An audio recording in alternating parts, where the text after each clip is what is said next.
అందరికీ నమస్కారం. Welcome back to my channel search local.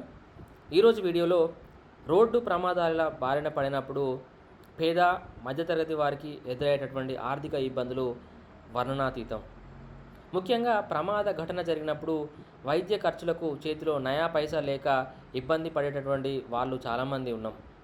కొన్ని సందర్భాల్లో అయితే అడ్వాన్స్ పేమెంట్ చేసేంత వరకు కూడా డాక్టర్లు వైద్యం చేయనటువంటి పరిస్థితి.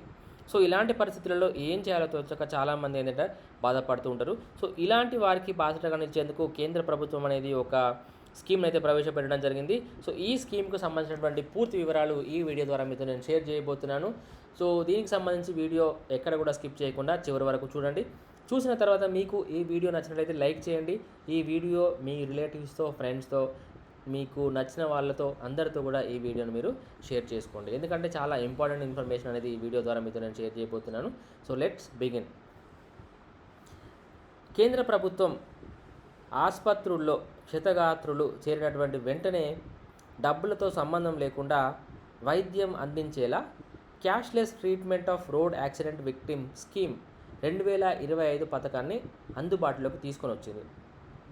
ఇది రోడ్డు ప్రమాదాల్లో గాయపడినటువంటి వారికి 1,50,000 రూపాయల వరకు ఉచిత వైద్యం అందించడానికి ఉపయోగపడుతుంది.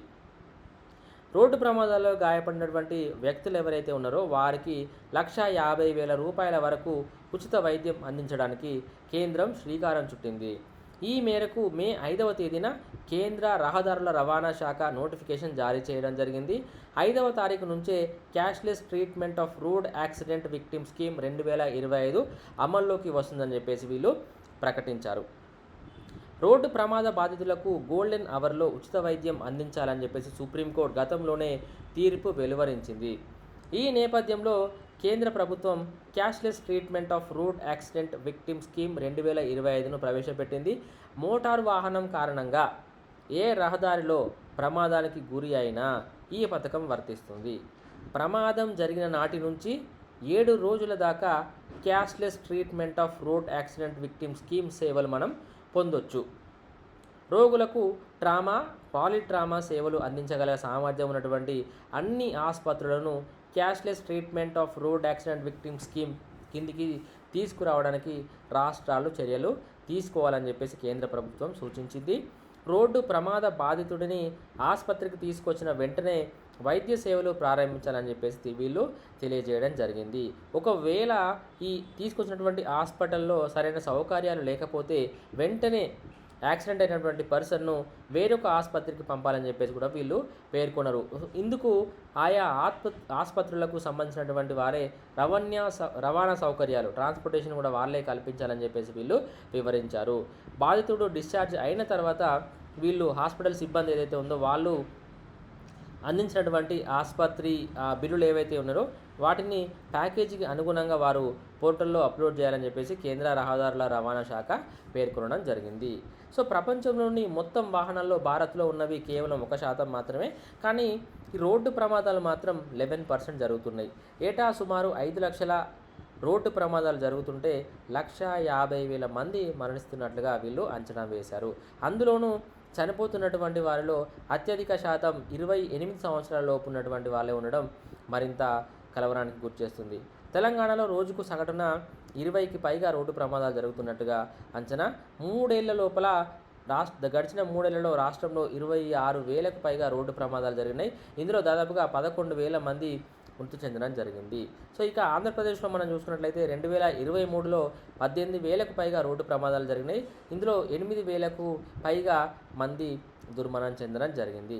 సో లాస్ట్ ఇయర్లో 17,000 రహదారి ప్రమాదాల్లో 7,000 పైగా మంది ప్రాణాలు అయితే కోల్పోవడం జరిగింది. సో దేశవ్యాప్తంగా 2024లోనే 1,80,000 మంది రోడ్డు ప్రమాదాల లోపల మరణించడం జరిగింది.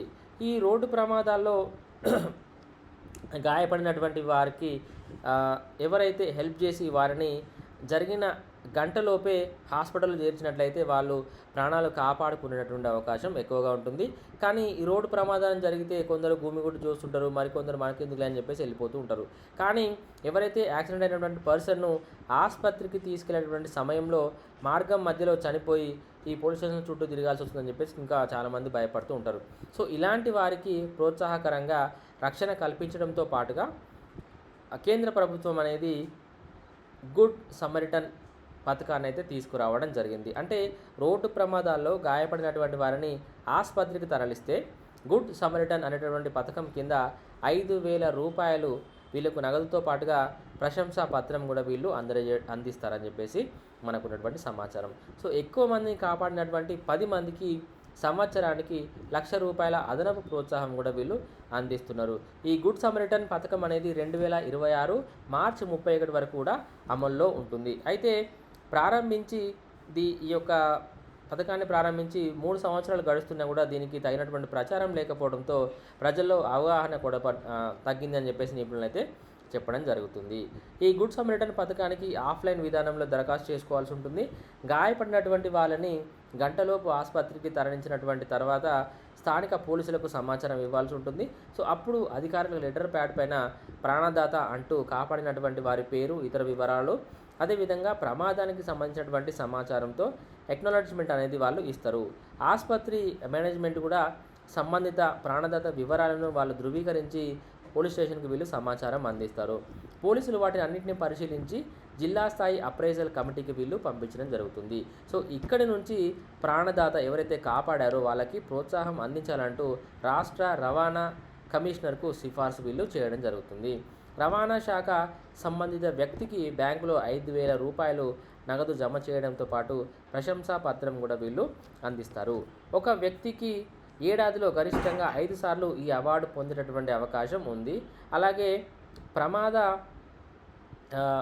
బాధితులకు స్వచ్ఛందంగా సహాయం చేసేవారిని వేధింపులు, నిర్బంధం వంటి వాటి నుంచి ఈ గుడ్ సమరిటన్ చట్టం అనేది రక్షిస్తుంది. క్షతగాత్రుల్ని చేర్చినటువంటి వెంటనే ఆసుపత్రి నుంచి కూడా వీళ్ళు వెళ్ళిపోవచ్చు. బాధితుడి చికిత్స కోసం డబ్బులు కూడా వీళ్ళు ఖర్చు చేయాల్సినటువంటి అవసరం లేదు. రోడ్డు ప్రమాదాలను తగ్గించేందుకు ప్రభుత్వాలు తగినంత కృషి చేస్తున్నా కూడా కొన్నిసార్లు ప్రజల నిర్లక్ష్య ధోరణితో అవి పెరుగుతూనే ఉన్నాయి. దేశవ్యాప్తంగా జరుగుతున్నటువంటి రహదారి ప్రమాదాల్లో కేవలం నిర్లక్ష్యం, ఏమరపాటు కారణంగానే జరుగుతున్నట్టుగా ఎక్కువ యాక్సిడెంట్లు అవుతున్నట్టుగా మనకున్నటువంటి సమాచారం. రహదారులపై అప్రమత్తంగా ఉండకపోతే ప్రమాదం తప్పదని తెలిసినా కూడా అనేక మంది అజాగ్రత్తగా వ్యవహరిస్తూ ఉంటారు. వాహనాలను వేగంగా నడపడం, హెల్మెట్, సీట్ బెల్ట్ ధరించకపోవడం, తాగి నడపడం వంటి కారణాలతో ప్రమాదాల బారిన పడుతున్నారు. రాంగ్ రూట్లో డ్రైవింగ్ చేస్తూ ప్రమాదాలు కొని తెచ్చుకుంటున్నారు. వాహనాలను నడుపుతూ సెల్ ఫోన్ ఉపయోగించడం వల్ల కూడా ప్రమాదాలు గణనీయంగా పెరుగుతున్నాయి. ఈ 2 వీలర్ డ్రైవర్స్ ఎవరైతే ఉన్నారో డ్రైవింగ్ చేసేవాళ్ళు హెల్మెట్ ధరించకపోవడంతో 70% ప్రమాదాలు ప్రాణాంతకంగా మారుతున్నాయి. సో కొన్నిసార్లు ఏంటంటే 10% ప్రమాదాలు రోడ్ల నిర్వహణ సరిగ్గా లేకపోవడం, గుంతల వల్ల కూడా జరుగుతూ ఉన్నాయి. సో ఇవన్నీ కూడా మనం ప్రమాదానికి కారణం ఏదైనా కూడా బాధితులకు ఏం కావదని చెప్పేసి కోరుకుంటాం. కానీ అందుకు తగినటువంటి ఆసుపత్రి సౌకర్యాలు లేకపోవడం కూడా ఒక రకమైనటువంటి బాధకు మనల్ని అయితే గురి చేయడం జరుగుతుంది. సో ఇదండి ఈ వీడియో ద్వారా మీతో నేను షేర్ చేయాలనుకున్నది. ఈ వీడియో మీకు నచ్చినట్లయితే ప్లీజ్ లైక్ చేయండి. అలాగే ఇలాంటి మరిన్ని ఇంట్రెస్టింగ్ అప్డేట్స్ కోసం సరచ్ లోకల్ ఛానల్ ఎప్పుడైనా మీరు సబ్స్క్రైబ్ చేసుకోండి.